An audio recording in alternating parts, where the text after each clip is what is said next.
এখানে আমরা দুইটা মোটা মোটা টিউব দেখতে পাচ্ছি, যার দুইটার মুখই একজন মানুষের শরীরে সেট করে রাখা আছে। কি দেখে আমাদের গা শিউরে উঠছে, তাই না? হ্যাঁ, শিউরে উঠারই কথা। এই টিউব দিয়েই কৃত্রিমভাবে আমাদের শরীরের রক্তগুলো ডায়ালাইসিস করা হয়। আর এই ডায়ালাইসিসের কাজ হচ্ছে শরীরের রক্ত পরিষ্কার করা।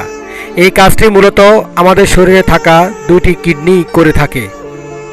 যাদের শরীরে কিডনি বিকল হয়ে পড়ে তাদের কৃত্রিম ডায়ালাইসিসের দরকার হয়ে পড়ে। আর এই সেই নল যা ডায়ালাইসিসের সময় শরীর থেকে রক্ত বের হয়ে লাল টিউব দিয়ে ডায়ালাইসিস মেশিনে যায় এবং নীল টিউবের মাধ্যমে পরিষ্কার হয়ে ফিরে আসে। আর এভাবে 4 ঘন্টা নড়াচড়া ছাড়া কষ্ট সহ্য করে বিছানায় থাকতে হয়। কিডনি বিকল রোগীদের প্রতি সপ্তাহে 3 বার ডায়ালাইসিস করাতে হয়, যার অর্থ মাসে 12 বার এবং প্রতিবার 4 ঘন্টা করে মোট 48 ঘন্টা। আমরা যারা সুস্থ আছি আমাদের কিডনি দিনে 36 বার স্বয়ংক্রিয়ভাবে কোনো প্রকার ব্যথা ছাড়াই আমাদের রক্ত পরিষ্কার করে যাচ্ছে। সুবহানাল্লাহ।